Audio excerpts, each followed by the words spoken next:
Dan untuk mengetahui informasi terkini siapa-siapa saja yang tiba di lokasi, kita akan terhubung dengan jurnalis Kompas TV, ada Valentina Sitorus. Valen, saat ini gambar yang bisa dilihat oleh pemirsa Kompas TV di program Breaking News adalah sekumpulan polisi, ini para personel polisi yang telah bersiap dengan mobil untuk melaksanakan rekonstruksi kasus penganiayaan David. Betulkah demikian? Dan bagaimana kondisi terkini di sana, Valen? Iya, benar sekali.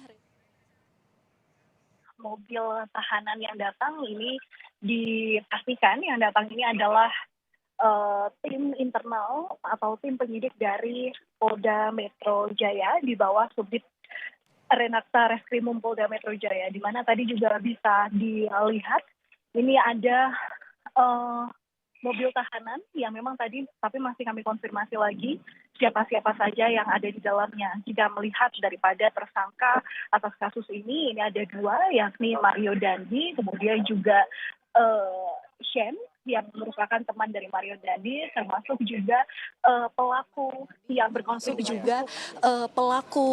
berkonflik dengan hukum, meskipun ini perlu dikonfirmasi lagi yang berinisial AG. Kemudian mobil yang di depan ini diduga mobil Rubicon yang sebelumnya memang ditempatkan di Polres Metro Jakarta Selatan, yang mana diyakini kala itu diduga sebagai alat transportasi yang digunakan Mario Dandi bersama dengan AG ketika datang ke tempat kejadian perkara saat penganiayaan brutal terhadap David Ozora saat itu terlaksana, yakni pada tanggal 20 Februari 2023. Nah, memang kalau melihat daripada agenda dari proses rekonstruksi perkara yang sebelumnya disebarkan lewat undangan kepada teman-teman media, ini sebenarnya masih akan dilaksanakan pada pukul 14.00 waktu Indonesia Barat atau kurang lebih sekitar 35 menit lagi, begitu Reza dan juga saudara. Tapi dari gambar yang bisa sedikit kami dapatkan dari rentang jarak 100 meter ini kira-kira ya terhadap tim penyidik dari Polda Metro Jaya, ini ada kemungkinan koordinasi masih dilakukan antara tim-tim yang nantinya akan melakukan rekonstruksi perkara. Kami masih belum melihat pihak-pihak yang akan hadir, tapi tadi sebelum proses rekonstruksi pada siang hari tadi jam 11 kurang begitu ya, kami sempat mengonfirmasi terkait dengan kehadiran pihak-pihak yang dalam rekonstruksi ini kepada kuasa hukum dari pihak keluarga David Ozora, di mana tadi kuasa hukum menyebut bahwa memang tersangka akan dihadirkan meskipun masih 50-50 terkait dengan pelaku yang berkonflik hukum apakah turut dihadirkan atau tidak. Kemudian juga perwakilan dari pihak internal Polda Metro Jaya, termasuk perwakil atau kuasa hukum daripada David Ozora yang dalam hal ini diwakili oleh perwakilan LBH GP Ansor begitu ya. Sementara juga ada biasanya di proses-proses rekonstruksi ini itu tim penyidik juga mengundang pihak-pihak eksternal. Tadi kami sempat mengonfirmasi kepada pihak LPSK begitu, Lembaga Perlindungan Saksi dan Korban, Edwin Partogi, yang memang menyatakan akan hadir dalam proses rekonstruksi ini, karena kita ketahui bahwa sebelumnya LPSK ini berkomitmen akan mulai mendampingi David Ozora selaku korban penganiayaan baik secara medis maupun juga pendampingan hukum. Kemudian juga biasanya mengundang ahli hukum, meskipun kami juga belum melihat siapa kira-kira pihak eksternal yang akan dihadirkan. Ada juga dugaan kehadiran pihak eksternal dari Kementerian PPPA karena melihat dalam kasus ini melibatkan anak di bawah umur, yakni AG itu sendiri. Reza dan juga saudara, memang sebelumnya ini informasi yang beredar, AG selaku pelaku berkonflik dengan hukum ini akan diupayakan hadir dalam proses rekonstruksi ini. Tapi kita harus mengetahui bagaimana peran daripada AG yang dalam kasus ini adalah anak berkonflik dengan hukum yang ada di atas umur 12 tahun dan di bawah 18 tahun. Tentu ada pertimbangan-pertimbangan khusus dalam proses peradilan pidana terhadap anak yang berhadapan hukum, berbeda tentunya dengan orang dewasa. Kalau kita melihat daripada Undang-Undang Nomor 11 Tahun 2012 tentang Sistem Peradilan Pidana Anak, pasal 3 poin I ini menyatakan bahwa pelaku berkonflik dengan hukum di bawah 18 tahun ini dalam prosesnya ini tidak dipublikasikan identitasnya, sehingga kalau dari aturan ini kita bisa melihat bahwa identitas dan muka AG jika memang dihadirkan dalam proses rekonstruksi perkara, ini tentu bisa saja ini tertutup daripada media. Atau kalau undangan kemarin itu memang terbuka untuk media, bisa saja kemungkinan besar AG ini tidak dihadirkan dalam proses rekonstruksi. Jadi kami ini masih standby begitu ya, sambil melihat kondisi yang berjalan secara dinamis, Reza dan juga saudara, untuk mengonfirmasi dari pihak kepolisian terkait untuk kita mintai keterangan lebih lanjut terkait bagaimana metode dari proses rekonstruksi ini. Tentu yang jadi sorotan adalah proses rekonstruksi ini nantinya diyakini akan mengupas tuntas terkait dengan proses penganiayaan atas kasus yang saat itu terjadi di tanggal 20 Februari 2023. Kami juga masih mengkonfirmasi siapa saksi yang dimungkinkan kehadirannya. Tentu ini menjadi saksi mahkota daripada untuk memperjelas kasus atau konstruksi perkara daripada penganiayaan brutal yang saat itu dilakukan oleh Mario Dandi terhadap David Ozora. Sementara itu dulu, Reza. Ya, Valen, rekonstruksi ini dilakukan memang untuk mencocokkan alat bukti yang ada dengan keterangan saksi ataupun tersangka dalam kasus ini. Namun sebelum saya bertanya soal alat bukti, dari pengamatan Anda di sana saat ini di kawasan Ulu Jami, Pesanggerahan, Jakarta Selatan, bagaimana dengan pengamanan? Saya melihat dari layar televisi bahwa garis kuning sudah terpasang, polisi banyak yang berjaga di sana. Bagaimana dengan warga sekitar? Apakah memang dibatasi nantinya atau buat keluarga misalnya bisa untuk melihat rekonstruksi tersebut?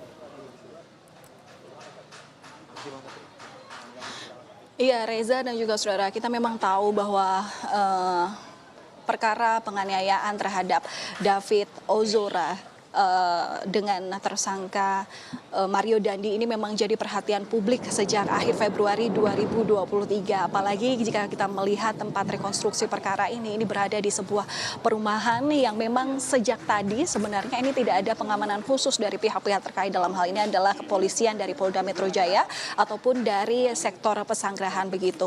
Nah, kalau dilihat ini banyak sekali ketika tadi mobil penyidik atau mobil kepolisian dari Polda Metro Jaya memasuki area perumahan ini, banyak sekali warga yang juga turut penasaran ingin melihat proses rekonstruksi, proses yang akan diselenggarakan oleh tim penyidik Polda Metro Jaya sendiri. Nah, tapi kalau dilihat dari titik daripada tempat yang akan dijadikan proses rekonstruksi ini masing-masing polisi ini disiagakan di masing-masing rumah tempat tinggal warga. Ini tentu menjadi hal yang diupayakan sebagai pengamanan agar masyarakat, memang ada juga yang tetap melihat dari lantai 2 begitu ya, tapi ini tidak diperkenankan untuk mengganggu jalannya proses rekonstruksi. Jadi warga ini dibatasi dari tempat tinggal mereka, diawasi sepenuhnya oleh tim penyidik agar harapannya proses rekonstruksi ini bisa berjalan sesuai rencana. Karena kalau dilihat dari